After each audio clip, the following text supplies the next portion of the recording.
បាទសួស្តីបងប្អូនទាំងអស់គ្នាថ្ងៃនេះខ្ញុំលើកយកព័ត៌មានមួយដែលចុះផ្សាយដោយគេហទំព័រកសន្តិភាព daily.com.kh ហើយព័ត៌មានមួយនេះដែរតាក់ទងនឹងឃាត់ខ្លួនជនជាតិវៀតណាមខុសច្បាប់15នាក់ក្នុងភូមិចម្រើនផលដោយមុំវ៉ាន់ហើយព័ត៌មាននេះចុះនៅថ្ងៃប្រហ័សទី12ខែវិច្ឆិកាឆ្នាំ2015នៅវេលាម៉ោង 16:46 នាទី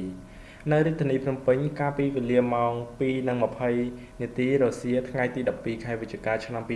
2015កម្លាំងនគរបាលនៃនាយកដ្ឋានអន្តរប្រវេសន៍ដឹកនាំដោយអัยការអមសាលាដំបងរាជធានីភ្នំពេញបានចុះត្រួតពិនិត្យការស្នាក់នៅខុសច្បាប់របស់ជនជាតិវៀតណាមនៅស្ថិតនៅចំណុចឃ្លាំងឈើធំៗចំនួន2ទីតាំងតាមបណ្ដោយផ្លូវបេតុងមួយកន្លែងជាប់ប្រឡាយលូទឹកស្អុយក្នុងភូមិចម្រើនផលសង្កាត់បឹងទំពុនខណ្ឌមានជ័យរាជធានីភ្នំពេញ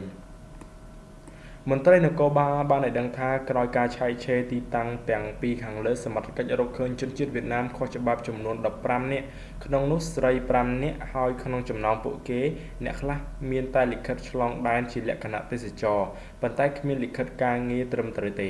ចំណែកខ្លះទៀតគឺគ្មានលិខិតពាក់ព័ន្ធអ្វីទាំងអស់ដូច្នេះពួកគេទាំង15នាក់ត្រូវឃាត់យកទៅកាន់នាយកដ្ឋានអន្តរប្រវេសន៍ភ្លាមៗដើម្បីចាត់ការទៅតាមផ្លូវច្បាប់ព័ត៌មានលម្អិតផ្សាយជូនលើទំព័រកាសែតកសន្តិភាពហើយនេះគឺជារូបភាពដែលប៉ូលីសទៅចាប់ហើយនេះគេចាប់បានគ្មានដាក់ខ្នោះគ្មានដាក់អីទេបាទសូមអរគុណ